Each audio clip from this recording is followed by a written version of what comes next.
Auxiliary verb की इस series में आज हम देखने वाले हैं हैव फॉर्म ऑफ वर्ब। हम देखेंगे कि वर्ब के हैव फॉर्म का यूज कौन कौन सी कंडीशंस में हम कर सकते हैं।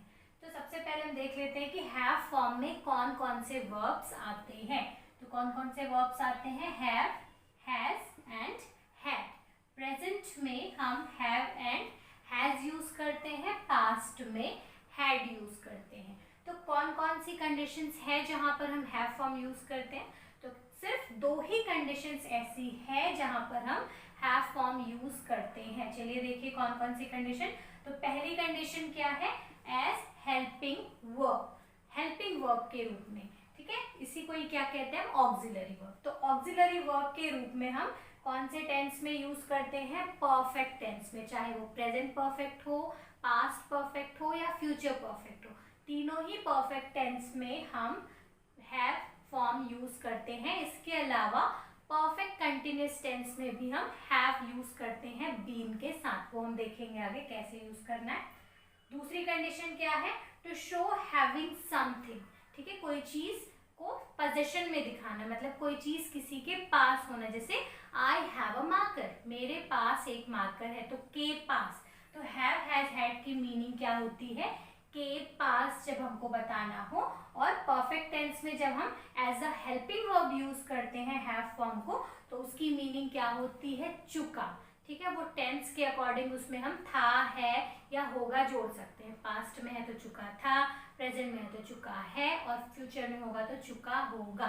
ठीक है, तो ये देख लेते हैं कि किन किन सब्जेक्ट्स के साथ हम हैव, हैज, हैड यूज करते हैं। तो प्रेजेंट टेंस में हम हैव और हैज यूज करते हैं। ठीक है, प्रेजेंट टेंस में हम हैव एंड हैज यूज करते हैं अगर सब्जेक्ट सिंगुलर है। ठीक है, सिंगुलर सब्जेक्ट्स के साथ हम हैज यूज करते हैं। सिंगुलर सब्जेक्ट्स कौन कौन से होते हैं? ही, शी, इट, किसी का नाम हो सकता है या कोई भी सिंगुलर नाउन जो एक है, उनके साथ हम क्या यूज करते हैं? हैज यूज करते हैं। अगर सब्जेक्ट प्लूरल है तब हम क्या यूज करते हैं? हैव। प्लूरल सब्जेक्ट्स में क्या क्या आते हैं आपके? आई, यू, वी, दे, या कोई भी प्लूरल नाउन जो एक से ज्यादा है, उनके साथ हम क्या यूज करते हैं? हैव यूज करते हैं। कब? प्रेजेंट टेंस में। ठीक है, हैड चाहे सिंगुलर नाउन हो या प्लूरल नाउन हो, दोनों के साथ यूज होगा। कब? पास्ट टेंस में। ठीक है, पास्ट टेंस में हम हैड यूज करते हैं चाहे कोई भी सब्जेक्ट हो, I, you, we, they, he, she, कुछ भी हो, सभी के साथ हम क्या यूज करते हैं? हैड यूज करते हैं पास्ट टेंस में। ठीक है, फ्यूचर टेंस में हम सिर्फ और सिर्फ हैव यूज करते हैं। ठीक है, हैव, हैज यूज नहीं करना है। फ्यूचर टेंस में हम हैव यूज करते हैं, इसके साथ क्या यूज करते हैं? शैल या विल। शैल हैव या फिर विल हैव यूज करते हैं। फ्यूचर टेंस में हम क्या यूज करते हैं? शैल हैव या विल हैव। तो हमको क्या ध्यान देना होता है कि शैल किन के साथ यूज करना है और विल किन के साथ यूज करना है। तो शैल किन के साथ यूज करते हैं? सिर्फ दो ही सब्जेक्ट हैं, first person I and we. I and we क्या होते हैं? First person. तो फर्स्ट पर्सन के साथ ही हम शैल यूज करते हैं। बाकी जितने भी रिमेनिंग सब्जेक्ट्स हैं सभी के साथ हम विल यूज करते हैं। इसके अलावा और कौन कौन सी कंडीशन में हम शैल विल यूज करते हैं, इसके लिए ऑलरेडी मैंने वीडियो अपलोड कर दिया है मॉडल्स पे, जहाँ पे मैंने शैल और विल के यूज बता दिए। तो अगर आपने वो वीडियो नहीं देखा है तो उसका लिंक मैंने डिस्क्रिप्शन बॉक्स में दे दिया, वहां से आप शैल और विल के यूज देख सकते हैं। ठीक है, तो चलिए देखते हैं डिटेल में कि किस तरह से हम इनके यूज कर सकते हैं। तो पहली कंडीशन क्या है? As helping verb. तो चलिए देखते हैं कि कैसे हम हेल्पिंग वर्ब के रूप में हैव फॉर्म यूज कर सकते हैं। हेल्पिंग वर्ब के रूप में हम कौन से टेंस में यूज करते हैं? परफेक्ट टेंस में, चाहे वो प्रेजेंट परफेक्ट हो, पास्ट परफेक्ट हो या फ्यूचर परफेक्ट हो। तो पहचानेंगे कैसे? जहां भी हमको चुका दिखा, ठीक है, हमने कोई सेंटेंस कहा और उसमें चुका वर्ड आ गया, मतलब हम समझ जाएंगे कि वहां पे हैव फॉर्म यूज करना है। अब चुका दिखा तो हम क्या लगाएं? हैव लगाएं, हैज लगाएं कि हैड लगाएं, कुछ भी आ सकता है। तो अब हमको देखना होगा कि चुका के साथ क्या लगा हुआ है, था या होगा। तो जैसे ही हमको था दिखता है, चुका था, तो हम कुछ भी नहीं सोचेंगे, क्या यूज करेंगे? हैड, क्योंकि पास्ट में कोई भी सब्जेक्ट हो, सिंगुलर प्लूरल कुछ भी हो, सभी के साथ हमको हैड लगा देना है। मतलब ये कि चुका था दिखता है तो कोई कंफ्यूजन नहीं है, आपको हैड लगा देना है। अगर चुका के साथ है आता है, ठीक है, चुका, चुकी, चुके कुछ भी हो सकता है जेंडर के अकॉर्डिंग, सिंगुलर प्लूरल के अकॉर्डिंग। तो चुका के साथ यदि हमको है दिखता है तब हमको सोचना पड़ेगा कि हैव लगाएं या हैज लगाएं, क्योंकि प्रेजेंट टेंस में हम हैव और हैज दोनों यूज करते हैं। तो कैसे डिसाइड करेंगे? अगर प्लूरल है, ठीक है, सब्जेक्ट क्या है, प्लूरल है, तब हम क्या लगा देंगे, हैज लगा देंगे। और अगर सब्जेक्ट सिंगुलर है तो हैज लगाएंगे। अब अभी तक आप समझ गए होंगे कि सिंगुलर सब्जेक्ट्स कौन कौन से होते हैं और प्लूरल सब्जेक्ट्स कौन कौन से होते हैं। तो जैसे ही सिंगुलर सब्जेक्ट दिखता है हम हैज लगा देते हैं, प्लूरल सब्जेक्ट दिखता है हैव लगा देते हैं। अब बात आती है फ्यूचर की, चुका होगा। तो चुका होगा, जैसे ही हमको होगा दिखता है तो उसके साथ हम हैव तो लगाएंगे ही, साथ में शैल या विल भी होगा, क्योंकि ये फ्यूचर की पहचान है। फ्यूचर बिना शैल और विल के हो ही नहीं सकता, शैल या विल होगा ही, ठीक है, फ्यूचर में शैल या विल होगा ही, उसके साथ हमको हैव लगाना है। तो अगर आई या वी है तो उसके साथ हम शैल लगाएंगे, बाकी सारे सब्जेक्ट्स के साथ विल लगा देंगे। अब आपके मन में क्वेश्चन होगा कि क्या बाकी सारे सब्जेक्ट्स के साथ हम शैल यूज नहीं कर सकते, या फिर क्या आई और वी के साथ हम विल यूज नहीं कर सकते? बिल्कुल कर सकते हैं, आई और वी के साथ भी विल यूज होता है और बाकी सारे सब्जेक्ट्स के साथ भी शैल यूज होता है। कैसे होता है, किन कंडीशंस में होता है, ये ऑलरेडी मैंने मॉडल की सीरीज में बता दिया है और उसका लिंक भी मैंने डिस्क्रिप्शन बॉक्स में दे दिया, वहां से आप देख सकते हैं। यहाँ पे हम टाइम वेस्ट नहीं करेंगे। तो चलिए एग्जाम्पल देखते हैं। आई हैव रीच्ड होम, मैं घर पहुंच चुका था, ठीक है। ये जो टेंस है परफेक्ट टेंस, ये सबसे ज्यादा यूज होने वाला टेंस है आपके डेली कॉन्वर्सेशन में। आप जो डेली कॉन्वर्सेशन यूज करते हैं, डेली कॉन्वर्सेशन करते हैं, उसमें सबसे ज्यादा जो यूज होने वाला टेंस है वो यही टेंस है, परफेक्ट टेंस। क्योंकि आप दिन भर में कई बार बोलते हैं मैं ये कर चुका था, वो कर चुका था, ये हो चुका था, ये हो चुका होगा, मैं ये कर चुका हूँ। तो इस तरह से आप चुका वाले सेंटेंस बहुत सारे डेली कॉन्वर्सेशन में यूज करते हैं। तो ये आपके डेली कॉन्वर्सेशन में भी काम आने वाले हैं, एग्जाम में तो काम आएंगे ही, डेली कॉन्वर्सेशन में भी। तो चलिए एग्जाम्पल देखते हैं जिससे हम आपको कहना है कि मैं घर पहुंच चुका हूँ। आई हैव रीच्ड होम, मैं घर पहुंच चुका हूँ, ठीक है। दूसरा एग्जाम्पल क्या है, Rohan has completed his task, Rohan अपना टास्क कंप्लीट कर चुका है, ठीक है, रोहन अपना टास्क खत्म कर चुका है। She has had her lunch, अब यहाँ पे देखिए हैज भी यूज हुआ है, हैड भी यूज हुआ है, तो ये क्या है, तो ये जो हैज है ये क्या है, हेल्पिंग वर्ब है। आपको एक चीज और भी ध्यान रखना पड़ेगा कि जब भी परफेक्ट टेंस की बात होती है, इसके साथ हमेशा हैव हैज हैड के साथ वर्ब का थर्ड फॉर्म ही लगेगा, ठीक है। जब भी हम परफेक्ट टेंस की बात कर रहे हैं तो हैव हैज हैड के साथ वर्ब का थर्ड फॉर्म ही लगेगा। और स्ट्रक्चर क्या होता है, सब्जेक्ट होता है, हेल्पिंग वर्ब होता है, जहाँ पे हम क्या यूज करते हैं, हैव, हैज या फिर हैड, इन तीनों में से कुछ भी। और फ्यूचर टेंस है तो शैल हैव, विल हैव, फिर वर्ब का थर्ड फॉर्म और फिर ऑब्जेक्ट, ठीक है। यही स्ट्रक्चर फॉलो करना है। सबसे पहले होगा सब्जेक्ट, जब आप कॉन्वर्सेशन करते हैं और कोई बात कहते हैं, जैसे मैंने अपना काम कर लिया है, ठीक है, मैं अपना काम कर चुका हूँ, चुका के साथ साथ या भी आता है, ये भी याद रखना, ठीक है, मैंने ये किया है, ठीक है, कर चुका है, इस तरह से या वाले शब्द भी आते हैं, या है, ये है, ये है, ठीक है, ये भी ध्यान रखना। ये मत समझना कि सिर्फ चुका था, या है, ये है, ये, जैसे मैंने अपना काम कर लिया है, तो I have completed my work, ये भी ध्यान रखना। फिर हम क्या लगाते हैं, वर्ब का थर्ड फॉर्म और ऑब्जेक्ट, यही स्ट्रक्चर हमको फॉलो करना है, ठीक है।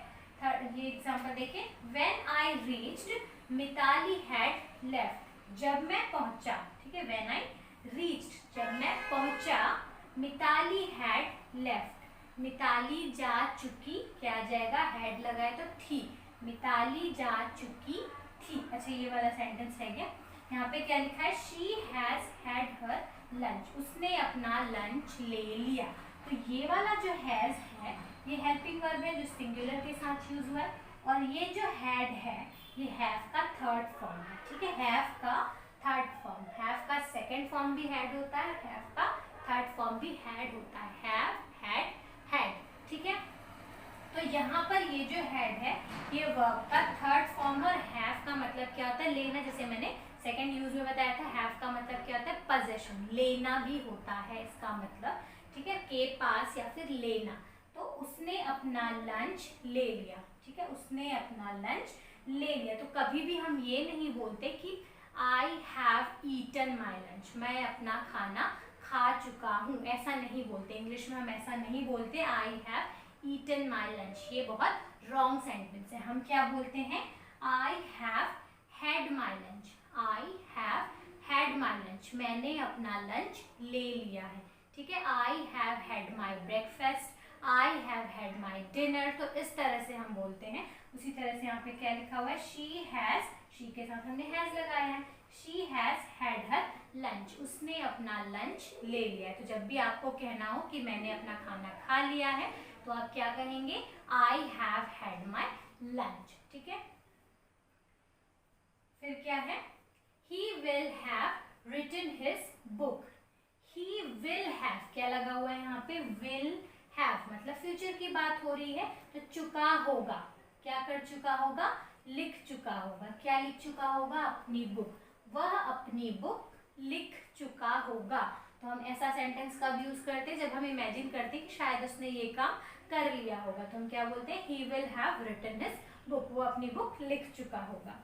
I shall have completed my work, मैं अपना काम कर चुका हूँगा, sorry, I shall have completed my homework before you, मैं तुमसे पहले, ठीक है, मैं तुमसे पहले अपना होमवर्क कंप्लीट कर चुका हूँगा, मैं तुमसे पहले अपना होमवर्क खत्म कर चुका हूँगा। तो इस तरह के सेंटेंस आप बोलने के लिए कौन सा टेंस यूज करते हैं, परफेक्ट टेंस, और इस स्ट्रक्चर में ही बस आपको सेंटेंस पुट करना है। जैसे कोई भी आप हिंदी का सेंटेंस ले लेंगे, जैसे वह जा चुका होगा, वह जा चुका होगा, तो वह सबसे पहले हमने रख दिया सब्जेक्ट, सब्जेक्ट वह को क्या बोलते हैं, ही।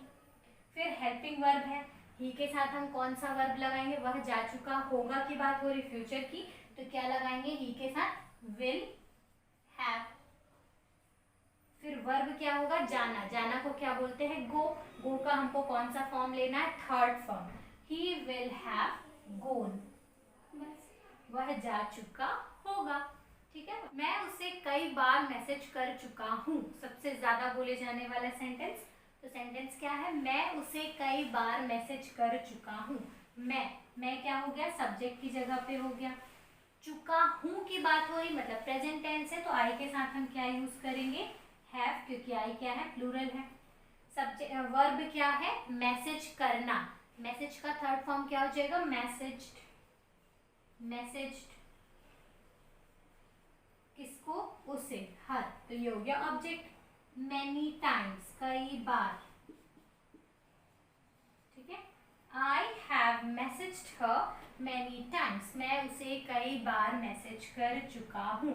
तो इस तरह के और भी सेंटेंसेस हैं जो आप डेली कॉन्वर्सेशन में यूज करते हैं, तो उन्हें आप कमेंट सेक्शन में लिखेंगे and I will check them. तो चलिए अब दूसरी कंडीशन देखते हैं कि और दूसरी कंडीशन में हम किस तरह से हैव फॉर्म यूज करते हैं।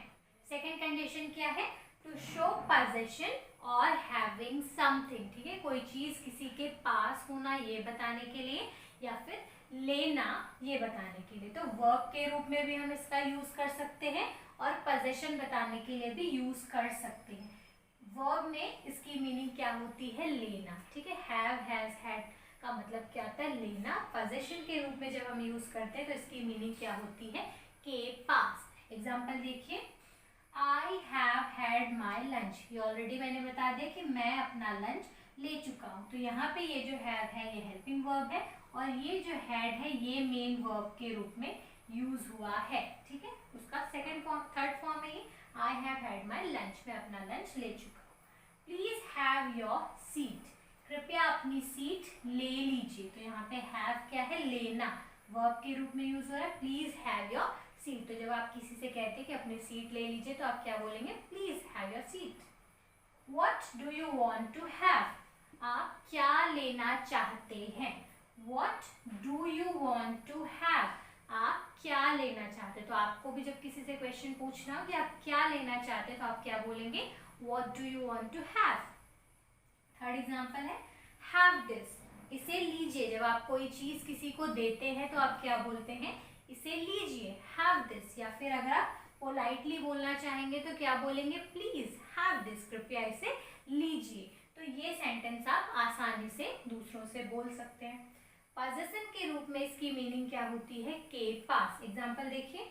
I have 2 brothers. मेरे 2 भाई हैं. I have 2 brothers. मेरे 2 भाई हैं. Vinod had a very cute cat that he has lost. तो यहाँ पे देखिए हमने हैड भी यूज किया है, हैज भी यूज किया. तो हैड का मतलब क्या होता है? पास था. ठीक है. Vinod had a very cute cat. Vinod के पास एक बहुत प्यारी बिल्ली थी. That he has lost. जिसे उसने खो दिया है. ठीक है. जिसे उसने खो दिया है. That he has lost. तो यहाँ पे ये जो हैज यूज हुआ है ये हेल्पिंग वर्ब के रूप में यूज हुआ है. ठीक है. जिसे उसने खो दिया. यहाँ पे ये जो हैड यूज हुआ है ये पोजेशन बताने के लिए यूज है. तो क्या हो गया? Vinod had a very cute cat. Vinod के पास एक बहुत प्यारी बिल्ली थी. That he has lost. जिसे उसने खो दिया है. तो ये हो गया हेल्पिंग वर्ब और ये हो गया पोजेशन बताने के लिए. We have a garden in our house. हमारे घर में एक गार्डन है. हमारे पास, ऐसा भी बोल सकते हैं कि हमारे पास एक गार्डन है. हमारे घर में क्या है? एक गार्डन है. तो जरूरी नहीं कि हिंदी में हम एकदम ऐसा ही कहें कि हमारे पास एक गार्डन, हमारे घर में. ऐसा नहीं. हमारे घर में एक गार्डन है, ऐसा भी हम बोल सकते हैं. They had lots of toys. उनके पास बहुत सारे खिलौने थे. क्योंकि हैड लिखा हुआ है. They had lots of toys. उनके पास बहुत सारे खिलौने थे. I do not have any idea. अब हमको जब नेगेटिव बनाना होता है तब हम हेल्पिंग वर्ब क्या लगाते हैं? प्रेजेंट में डू लगाते हैं और पास्ट में क्या लगाते हैं? डिड. कि मेरे पास ये चीज नहीं है तो क्या लगाएंगे? I do not have this. मेरे पास ये चीज नहीं. तो क्या है सेंटेंस यहाँ पे? I do not have any idea about it. मेरे पास इस बारे में कोई आइडिया नहीं है. ठीक है. दूसरा सेंटेंस क्या है? I did not have any idea at that time. तो अब यहाँ पे देखिए दोनों सेंटेंस में क्या डिफरेंस है? I do not have any idea, present की बात हो रही कि मेरे पास कोई आइडिया नहीं है इस बारे में. उसी सेंटेंस को हमने पास्ट में क्या कहा है? I did not have any idea. मेरे पास कोई आइडिया नहीं था एट दैट टाइम, उस टाइम पे. तो यहाँ पे हमने क्या लगाया है? हैव. बात हो रही पास्ट की, लेकिन फिर भी हमने यहाँ पे हैड यूज नहीं किया है. क्या यूज किया है? हैव. क्योंकि मैंने पहले ही बता दिया है कि डू, डज, डिड, जब भी हम डू फॉर्म यूज करते हैं वर्ब का फर्स्ट फॉर्म ही यूज करते हैं. तो यहाँ पे ये क्या हुआ है? फर्स्ट फॉर्म यूज हुआ है, मतलब हैव. हालांकि ये वर्ब नहीं है, हम किसकी बात कर रहे हैं? पोजीशन की बात कर रहे हैं. पर फिर भी हम यहाँ पे हैड यूज नहीं करेंगे क्योंकि डिड किसको प्रेजेंट कर रहा है? पास्ट को प्रेजेंट कर रहा है. तो यहाँ पे हैड लगाने की जरूरत नहीं. कभी भी हम डिड यूज कर रहे हैं मतलब हैव यूज करेंगे. जैसे इस एग्जाम्पल को हम पास्ट में बनाएंगे तो क्या हो जाएगा?